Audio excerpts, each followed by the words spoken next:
Hi there and welcome to Earth Live Lesson. My name is Martin Harper and today I'm going to talk to you about how you can eat chocolate and save a rainforest.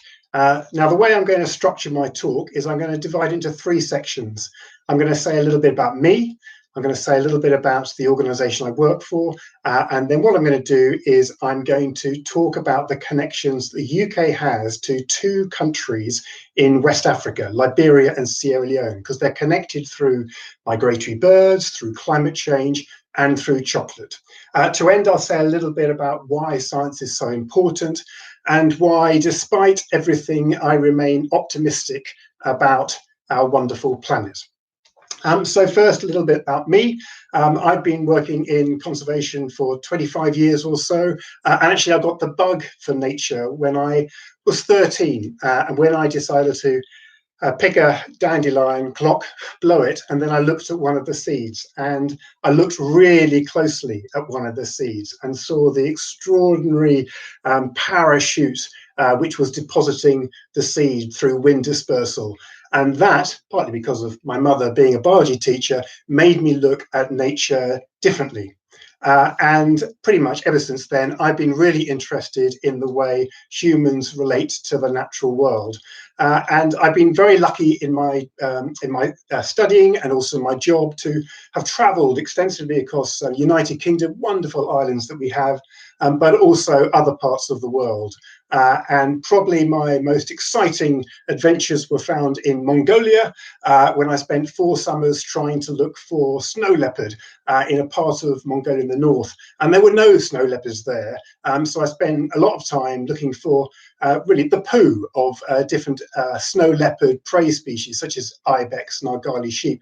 So I spent many, many hours climbing mountains, looking for poo, and never finding snow leopard. But I did spend a lot of time riding horses. And there you can see me on the white stallion, riding a horse, and I was beating my friend Craig Bennett, who is about to become the chief executive of the Wildlife Trust. And as you can see, I was winning that particular race. So we had a fantastic time while working in Mongolia. But then I've been working for my organisation, which is the RSPB, for the last 16 years or so.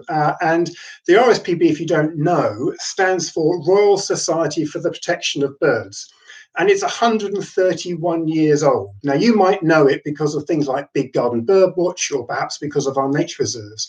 But actually, RSPB, it was founded as a campaigning organisation. And in this wonderful book written by Tessa Bowes, you can find out all about the origins of the RSPB. And we were started by 4 women who were campaigning against the use of wild birds and their feathers in the hat trade. And sort of madly, Victorian women occasionally used to wear these crazy sort of outfits and have that hats full of wild birds and feathers. And that example, and this example here, is actually a hat with wild birds. It's, you know, dead, real whole animal birds on the hat. So anyway, the wonderful 4 mothers of the RSPB decided that they were going to campaign to try and end the trade because it was leading to the slaughter of hundreds and hundreds of animals around the world. And because of their tireless campaigning, 20 years later, they managed to influence the government of the day to pass a law to ban the import of wild birds and their feathers for the hat trade. And pretty much ever since, the RSPB has been campaigning. And today we're lucky enough to have perhaps about 1.2 million members. We have 210 nature reserves across the whole of the United Kingdom, covering about 160,000 hectares. And we're also part of this global family called BirdLife International, and we're the UK partner. And it gives us huge strength, and it means a lot to us to be part of this incredible family of 116 sort of grassroots organisations around the world, all trying to do their bit to save nature wherever they are. Because the RSPB has always been international in outlook. And there's a clue in the name, because we've got birds in the name and many birds migrate. Birds have no borders. So because birds migrate, we've always had to collaborate with other organisations. And migration is the most extraordinary thing. Every year, millions of birds move around the globe. Maybe something like 4,000 species of birds migrate, and that's something like 40% of all the bird species on the planet. And it is one of the most extraordinary things within nature. And just in the last few weeks, for example, some of the species of ducks and swans and geese that have been spending their time with us in the United Kingdom, they're all heading north. They're all heading north to breed. And in the meantime, we're getting this influx of birds coming up from Africa. And they're looking for places to breed. So, for example, the last week or so, we've had the arrival of chiffchaffs, one of the earliest migratory birds that we have, and there'll be wheatears, there'll be sand martins, and before you know it, there'll be swifts, swallows, cuckoos, turtle doves, all of those species which provide the soundtrack to our summer. But unfortunately, some of those migratory birds are in trouble. And indeed, they're probably one of the fastest declining groups of species we've got in the whole of the United Kingdom. So I'm going to say a little bit about what we're doing to try and help some of these migratory birds, and that'll make a link to West Africa. So we always try and work out, well, what's happening? Why are species declining? And it's often to do with what's going on in their breeding grounds. And when it comes to some of those migratory birds coming up from Africa, well, it's usually to do with availability of food.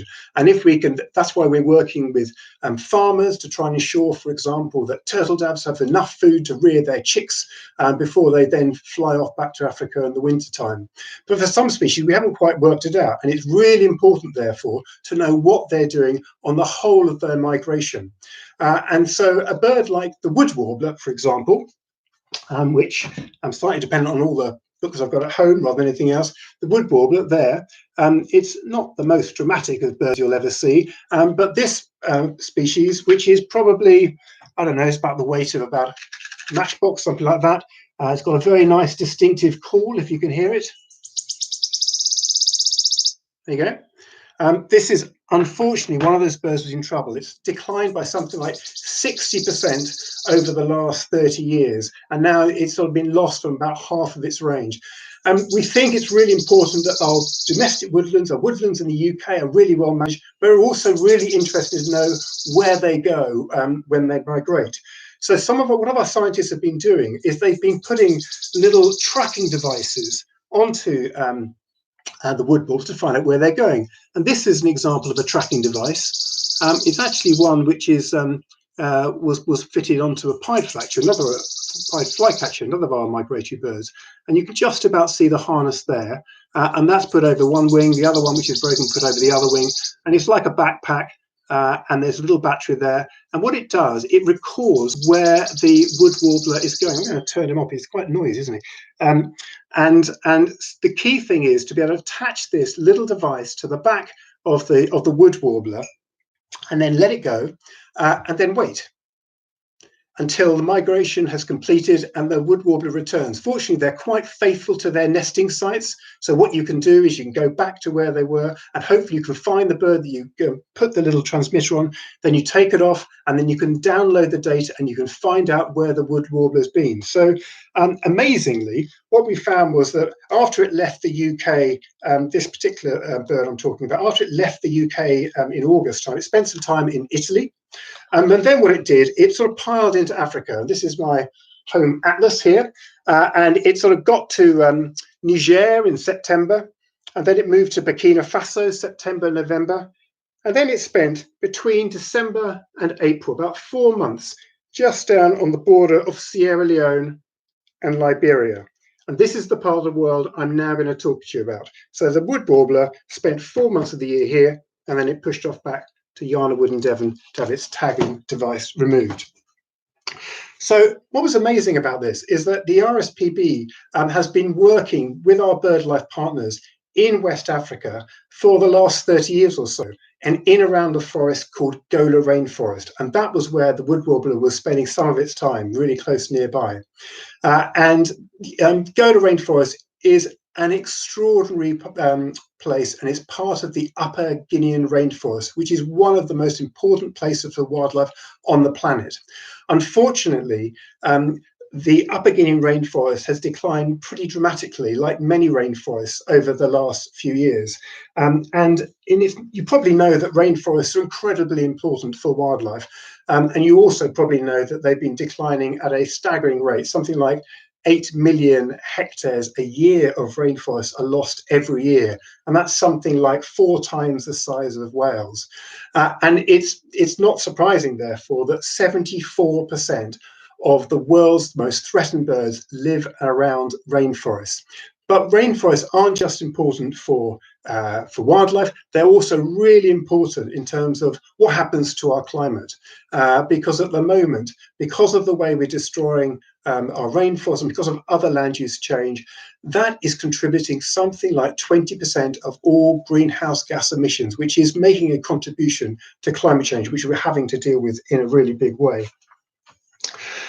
So Gola itself, I'm going to talk a little bit about the forest because it's a wonderful place and it's home to some really spectacular species like this white-necked Picathartes. I hope you can just about see it there on sort of fancy badge I've got.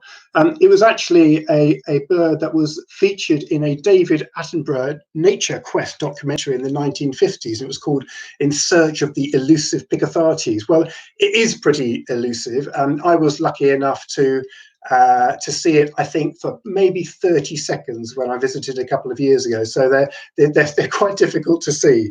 But it's not just important for rare birds. There's also some really important mammals. There's something like 60 critically endangered species are found in Gola rainforest, including pygmy hippo and the really endangered western chimpanzee.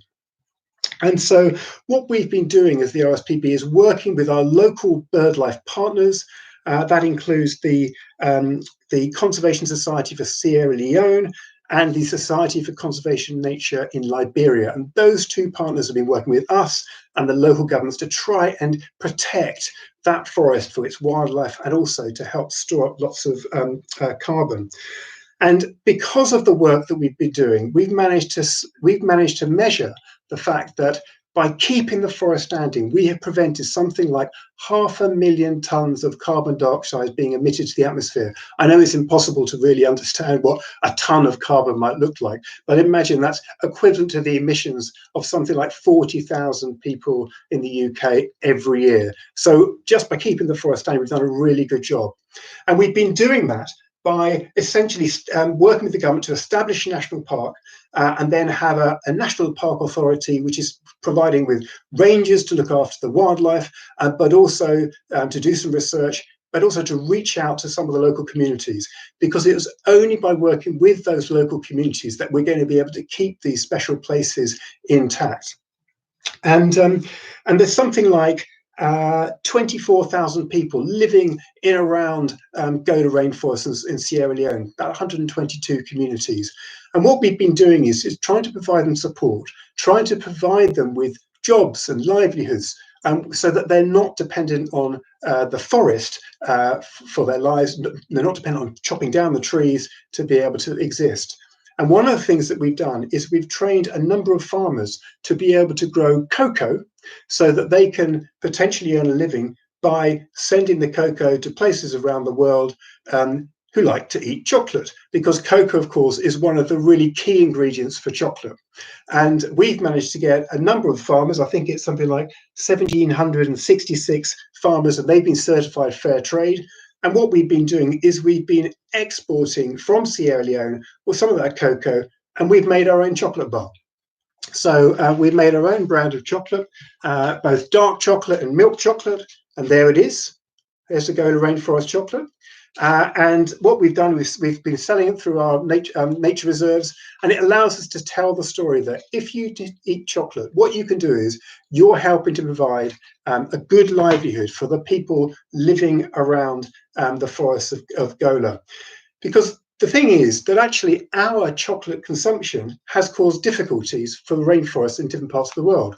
So the UK, believe it or not, is the 4th largest consumer of chocolate compared to any other nation in the world. And what's happened is in that Upper Guinean belt of West Africa, we've lost something like 2.3 million hectares, which is again about just a bit more than the size of Wales. We've lost that amount of rainforest because what's happening is that farmers have been chopping down the trees to plant new varieties of cocoa crops, which are no longer requiring sort of shade canopy from the bigger trees. And so you're getting a lot of rainforest cleared, creating these plantations for cocoa, and they're turned into chocolate, and then we eat them. So through our own consumption, through eating chocolate, we potentially can cause real harm to rainforests and of course all of the amazing wildlife, and with all the climate consequences as well. So what we've been trying to do is to work with the farmers in and around Angola and say, you know what, there's a different way of making a living. And so we've been encouraged them to grow the traditional cocoa, which requires a bit of shade from the canopies. And we've shown that the wildlife value of those cocoa farms is quite similar to some of the sort of the edge primary rainforest. And that tells us that actually there's a win-win. You can do something good to basically provide some income for the farmers, while at the same time relieving some pressure from the forest itself. And as a result of that, what we've been able to do is demonstrate that the value of farming for cocoa is equivalent to the value of essentially sort of exploiting the forest. And that is the way in which we'll be able to keep the forest surviving for the long term. So if you buy this sort of chocolate, you'll be supporting the livelihoods of people living around the forests of Sierra Leone, and you'll be able to say that you're helping to protect the forest. You'll be helping to suck all that carbon that comes in through tropical forests because of things like photosynthesis. So you're helping tackle climate change. And the amazing thing is, actually, it tastes pretty good. I prefer the milk one, surprisingly, but it tastes really, really good. So if you can go online, you just go to shopping.rspb.org.uk and you can buy your own chocolate. And I know you feel sometimes a bit guilty from eating too much chocolate, but on this occasion, provided you do your exercise, you can eat lots of chocolate, feel good that you are helping to save a rainforest. So that's the little story I wanted to tell about how you can eat chocolate and save a rainforest. I just want to end by saying why science is so important to the RSPB. We're lucky enough to have some brilliant scientists working for us. And what they do is they do 5 things. They monitor the natural world to find out what's going wrong. So which species are in trouble? Species like wood warbler, and which habitats are in trouble? Places like rainforests. And then what we do is we try and find out why they're in trouble. So we do some research to find out why species are in trouble. So why is a wood warbler declining? Is it because of changes in woodland management, where it breeds in places, in England, or is it because of what's happening when it's on its big migration? And equally, why are rainforests going down? Is it because farmers are now chopping down the forest to supply our love of chocolate? And the third thing we do is that we then try to come up with some solutions. So how would you prevent the species going extinct? How would you keep the forest standing? And so we trial and test things like, for example, getting the chocolate bar, the Gola chocolate bar, because in that way we're testing to see if it's possible for the farmers who live and work around Gola rainforest to see if they can have a livelihood for the future. And then, of course, we want to roll it out on a big scale, because only by acting on a big scale you can deliver real change for wildlife. But then the 5th thing, of course, is then to check to see if it is working, to evaluate it. So those 5 things are absolutely vital, and it underpins everything that we do as nature conservationists. And so if any of you are interested in science, whether it's biology, physics, chemistry, or even social science, you have a massive role to play in helping us to address all the problems that our planet's facing. And so because science can provide solutions to our climate and ecological emergency. And I remain really, really optimistic, because I've been lucky enough in my work to see some amazing people recover threatened species, save and restore amazing places. And it is because we've improved the natural world that gives us confidence that it is possible to make things better. But we all need your help. Everyone can do their bit. So whether it's what you buy, when you're thinking about what chocolate you're going to buy, it's about how you travel, it's about how you heat your home, and it's what you do with your spare time. There's loads of things you can do. And so in this time, when you've got maybe a little bit of time in your hands, do think about how you can play your part in helping to, look after the world's wonderful wildlife. And one last thing, if while you're in this period of self-isolation and you want to get away from your family a bit or whatever it might be, the RSPB has established this thing called breakfast bird watch. Every morning between 8 and 9, what we're encouraging people to do is look out into their gardens, see what's around, and if you haven't got a garden, always look up, because that's where the birds are, and seeing what's around, and then record through all social media which species you found. And it's just a way of connecting with everyone else, because we know that by connecting with nature we can learn more, it'll make us feel better, and I think it'll make us tread more lightly on the planet. So hashtag breakfast birdwatch, and whatever you do, please help nature, because nature needs you. Over and out.